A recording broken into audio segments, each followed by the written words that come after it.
G'day, Sambo here. Just making some corn cob jelly. Now, I've sort of modified the recipes a bit that I've found online.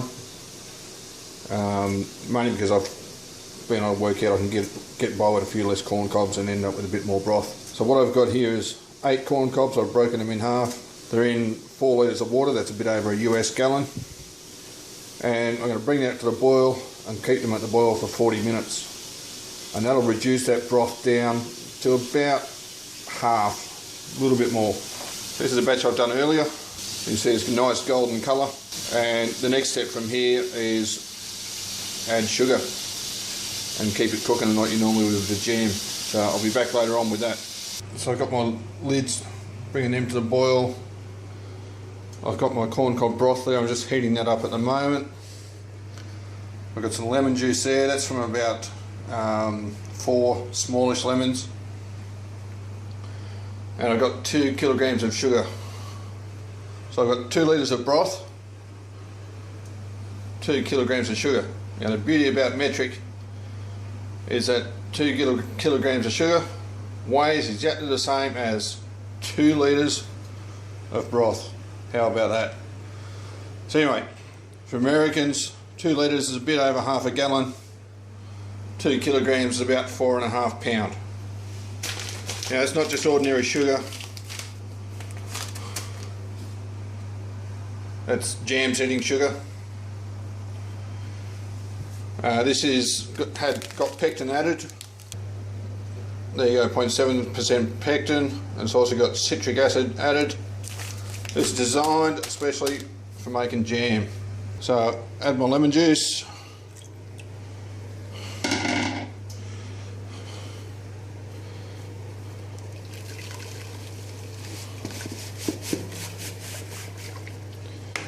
Add the sugar.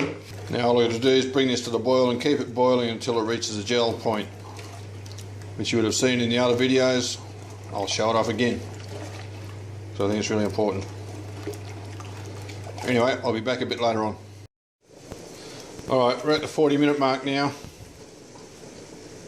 Starting to thicken up a little bit. This has been sitting on the plate for a minute.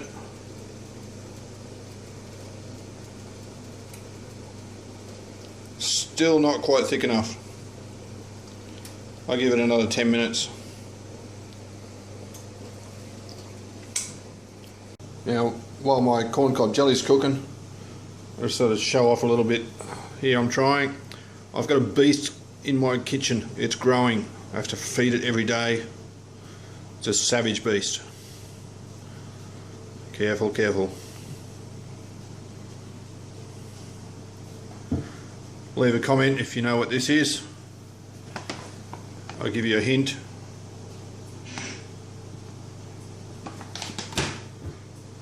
There you go.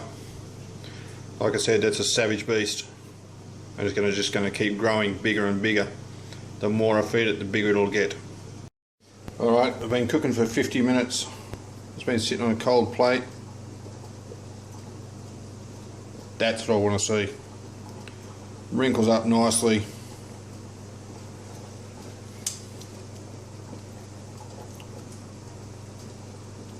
Wrinkles up, but just clumps up as well.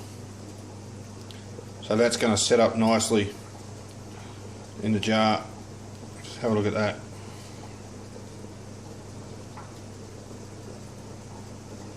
So I'll pull this off the heat.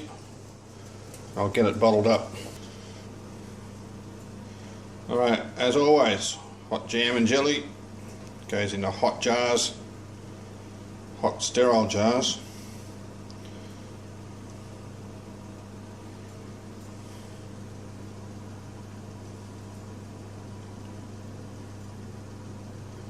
And then you put the hot sterile lid on and water bath it. So I'm going to carry on with this. Alrighty, there's 8.5 jars corn cob jelly. This should set up fairly nicely once it cools. And I'll give you a bit of an update on that once it's cooled, just to show how well it gels. Alright, this corn cob jelly's had a chance to set up overnight. Not a sign of movement. Anyway, there's a simple recipe for corn cob jelly. Thanks for watching. I'll see you in another video.